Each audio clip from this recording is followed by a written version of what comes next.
The store went silent in a way that felt heavier than noise, the kind of silence that presses against your chest and makes every breath feel wrong. In the middle of a brightly lit supermarket aisle, a paralyzed girl sat frozen in her wheelchair, her hands trembling, her eyes lowered in shame as people stared like she was already guilty. A security guard stood over her with accusation burning in his posture, and a small crowd had gathered, whispering, judging, deciding her fate without knowing her story. That was the moment a tired single father pushing a cart with his young son stopped walking, turned around, and unknowingly stepped into a storm that would change many lives forever. Before the story unfolds any further, if you believe in kindness, in second chances, and in standing up for those who cannot stand for themselves, please take a moment to like this video, share it with someone who needs hope, comment your thoughts, and subscribe to the channel. Your support helps keep stories like this alive. The girl's name was Ariba. She was 19, thin from years of quiet struggle, her legs permanently paralyzed after a childhood accident that had also taken away her mother. Her wheelchair was old, its paint chipped, one wheel slightly crooked, making every movement an effort. She lived with her aunt in a single rented room on the edge of the city, surviving on a small disability allowance that barely covered rent and basic food. Every week, she went to the same supermarket because it was the only place with ramps wide enough for her wheelchair and aisles she could navigate without help. She hated being noticed, hated being seen as weak, but she had learned to endure the looks, the pity, the indifference. That day she had come to buy bread, rice, and a small packet of pain medicine she needed for her legs. She had counted her money twice before leaving home, knowing she could not afford even one mistake. What she didn't know was that as she leaned forward to reach a shelf, a small packet of chocolate slid off and landed quietly in her lap. Distracted by the pain shooting through her back, she didn't notice it. Cameras did. A guard did. And by the time she reached the checkout, hands shaking as she placed her items on the counter, she was already being watched. When the accusation came, it felt like the floor disappeared beneath her wheelchair. The guard spoke loudly, pointing at the chocolate, telling her to explain herself. People stared. Some shook their heads. Others pulled their children closer. No one asked how it got there.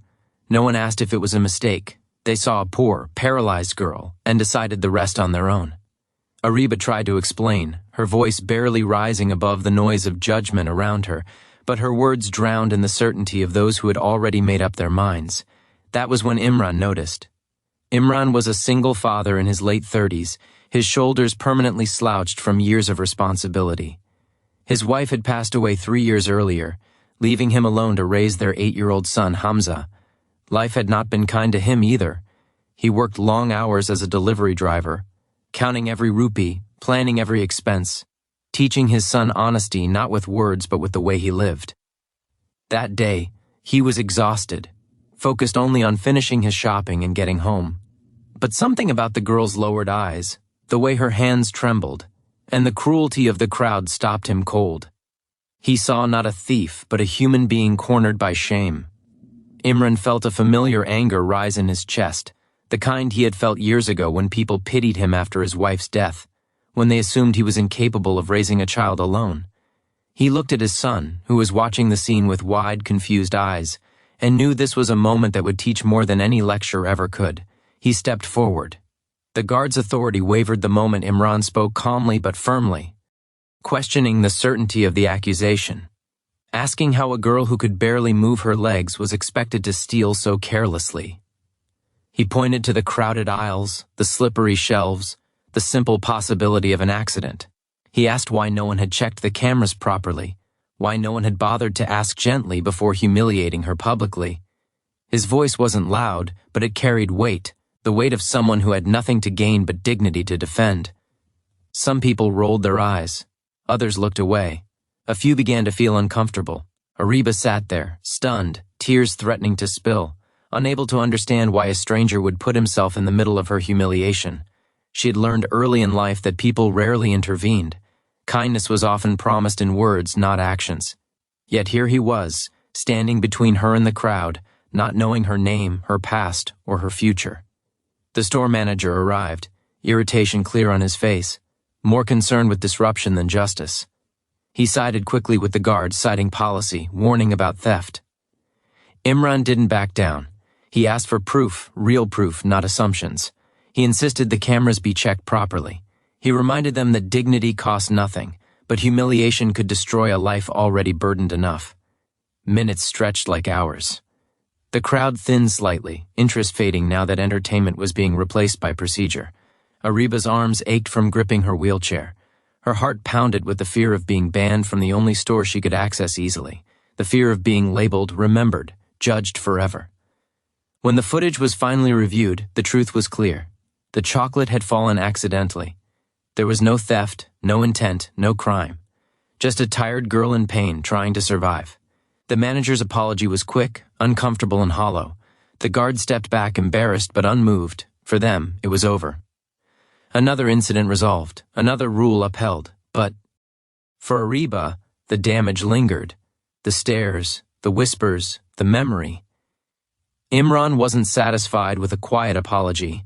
He made sure the manager apologized publicly, just as loudly as the accusation had been made. He made sure his son saw what accountability looked like. Then he turned to Ariba, gently offering help with her groceries, not as charity, but as respect. They walked out of the store together, the automatic doors opening like a release of pressure. Outside, the evening air felt cooler, kinder. Ariba thanked him softly, her voice heavy with emotion she struggled to contain. Imran nodded, telling her that sometimes all it took was one person to say this is wrong. What Imran didn't know was that Ariba carried more than groceries and pain. She carried a secret she herself barely understood. Ariba's father, whom she believed had abandoned her years ago after her accident, was very much alive. What she didn't know was that he had been forced away by family pressure, legal battles, and circumstances beyond her control. Over the years, he had built a successful business abroad, becoming a millionaire, all while searching quietly for the daughter he had lost contact with. Through intermediaries, through private investigators, through unanswered letters, he never stopped looking. That same day, a private investigator finally found her. He arrived at the small room Ariba called home, watching silently from a distance as she returned with Imran, who helped carry her groceries up the broken ramp. He took photos, made calls, confirmed records. By nightfall, Ariba's father knew where she was, how she lived, and what she endured. He also knew about the incident at the supermarket. The footage had circulated internally, flagged not because of theft, but because of a complaint Imran had filed later that evening, demanding better treatment for disabled customers. The investigator saw it. The father saw it. And something inside him broke and healed at the same time. The next few days passed quietly for Ariba. She returned to her routine, unaware that change was approaching with the weight of a lifetime of absence behind it. Imran, too, went back to his life, thinking of the girl often, hoping she would be okay, hoping his small act had meant something. Then one afternoon, everything shifted. A black car stopped outside Ariba's building, drawing curious stares. A well-dressed man stepped out, his eyes scanning the surroundings with disbelief and regret. When he saw her sitting near the window, sunlight touching her face, he knew instantly. Years collapsed into seconds. Guilt, love, fear, hope all collided. The reunion was not dramatic. It was quiet, heavy, soaked in tears and unanswered questions. Truths spilled slowly, lies unraveled, time mourned itself. Ariba learned that her father had never chosen to leave her, that he had searched endlessly, that his success meant nothing without her. The shock was overwhelming, but so was the relief of being wanted. Her life began to change, not overnight but steadily. Better medical care, a proper wheelchair, a home with space and light. Therapy that brought not just physical improvement but emotional healing. Yet despite the wealth now surrounding her, Ariba never forgot the moment that mattered most, the moment a stranger chose her dignity over convenience. Her father wanted to find him. It didn't take long. When Imran received an invitation to a formal office building, he assumed it was a mistake. When he arrived and realized who stood before him, he felt small, out of place, uncomfortable. But Ariba's father didn't speak of money first. He spoke of gratitude. He spoke of how a single act of courage had protected his daughter when he could not.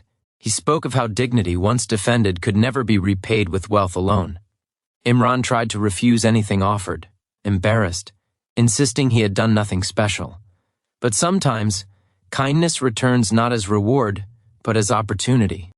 Ariba's father offered him a stable job within his company, flexible hours, education support for his son, not as charity, but as respect between men who understood responsibility. Imran accepted, not for himself, but for his child. Months later, Ariba stood stronger, not fully healed, but healing. Imran stood more secure. Hamza stood taller, having learned what it truly meant to be a good human being. 3 lives, once weighed down by struggle, now connected by one moment of courage in a supermarket aisle. And just before this story ends, I want to ask you something important. Please comment below and tell us what kindness means to you, or share a moment when someone stood up for you when you needed it most.